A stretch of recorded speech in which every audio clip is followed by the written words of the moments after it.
Even Lincoln wrote a lot about that. Like, he still believed that they didn't deserve to be equal to everyone else. They didn't deserve to vote or anything like that. He just wanted to abolish slavery. That was it, right? Well, it depends, right? So like Lincoln is a character who changes a lot over his career. Okay. So if you check in with Lincoln like in 1860 when he runs for president and gets elected, he is not an anti-slavery.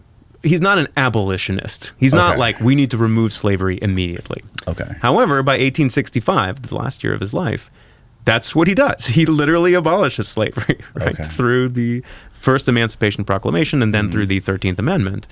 And so you might think, like, 5 years, how could someone change so much? Well, the course of the war changes him, and it changes a lot of Republicans, people of his party at that time as well, right? Because he sees, you know, the ways that African Americans were so doggedly devoted to freedom and to assisting the United States in this cause, seeing their humanity, seeing their bravery, seeing their dedication to this struggle.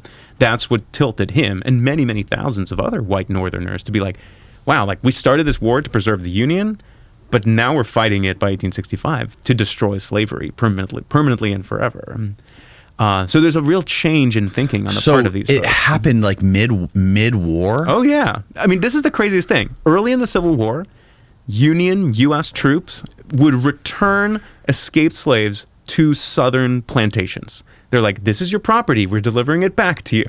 You know, so they're not trying to like destroy slavery right away. They're in fact maintaining it, in part because they're really cautiously watching these border states, places like Kentucky, places like Missouri that did not secede from the U.S., but these were places that had slavery, right? Yeah. So Lincoln is very careful not to lose those states. He doesn't want to see them tilting into the Confederate camp. Right. So they really tiptoe around the question of slavery in the beginning. They're like, we don't want to mess with this institution. We just want to defeat the Confederacy and get the South back in the Union. Right. So but by the end of the war, that's not where they're at, right? By the end of the war, they're really aggressively going against slavery as an institution. That's and you so mentioned, interesting. Yeah, and you mentioned earlier, right, that like in 1865, white Northerners kind of give up on the question of racial equality.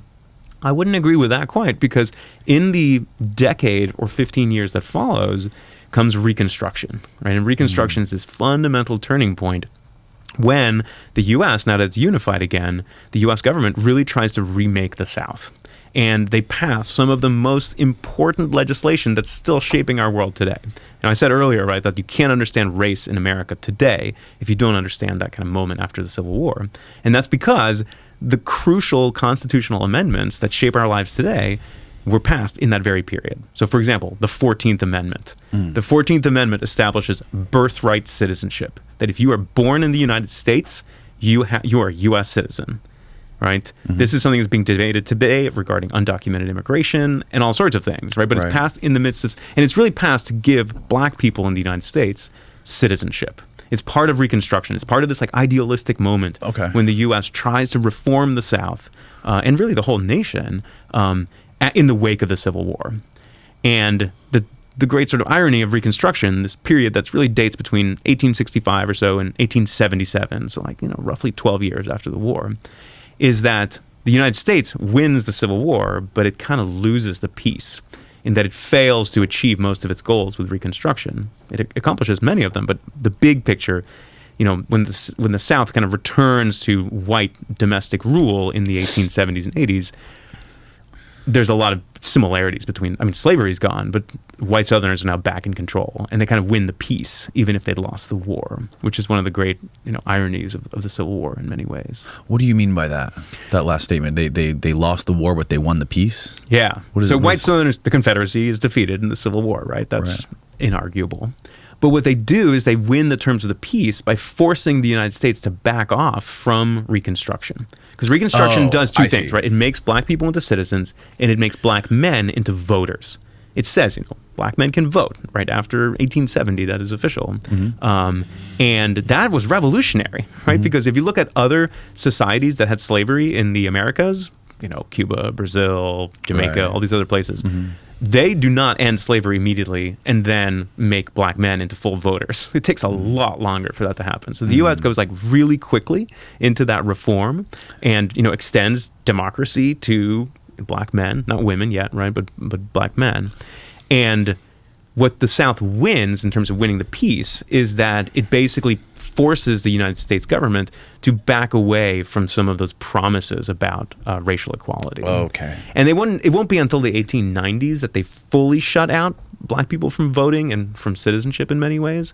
But because the U.S. by 1877 has largely signaled that they're not going to, really enforce these constitutional amendments from Reconstruction, it means that white Southerners, they do win the peace in some regard. They're able to preserve white supremacy, white control over Southern society in ways that, Lincoln would have turned over in his grave to see, right? Because this is not the desired outcome, to be sure. Right.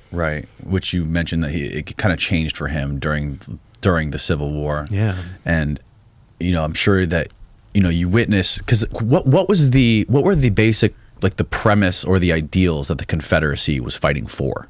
Like why, for me and people that aren't super, knowledgeable about this stuff, what were they like? What were their values or their ideals that were behind their fight? Right.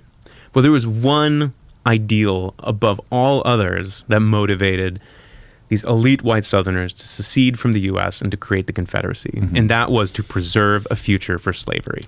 That is really, you look at the documents of the people who create the Confederacy, like their founding statutes, their speeches, their declarations, they do not hide their motives. They're like, we are creating a new republic based on the truth, that the black man is subservient and lower than the white man. Like they say this. It's all in the documents there. But that's not what the U.S. was fighting for.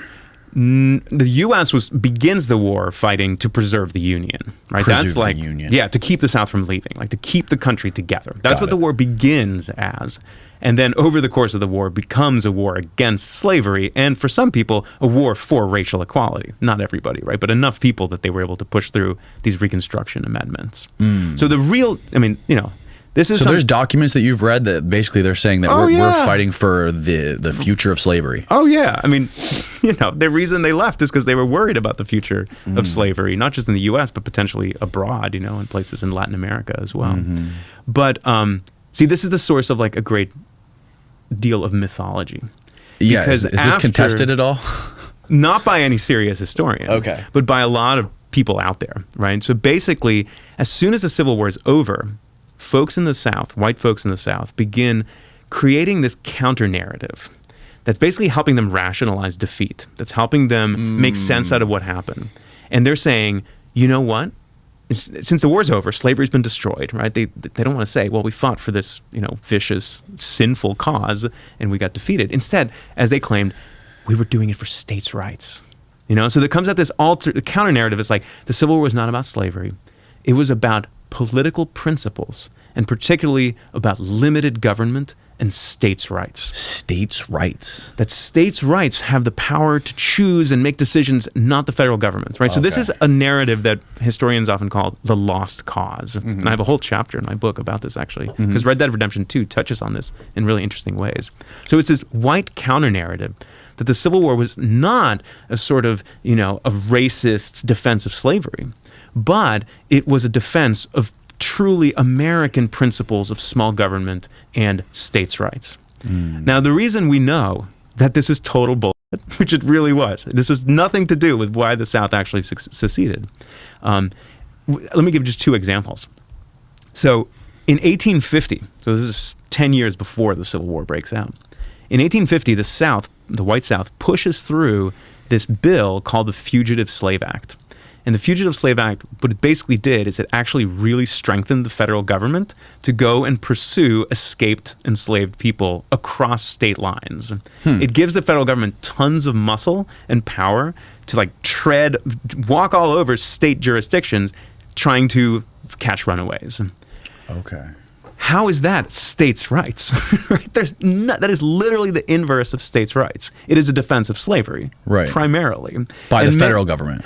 Well, by the U.S. government, of which the South is a part of, right? At that point in 1850. Right. So basically, they're saying, hey, we want a muscular federal government when it protects slavery.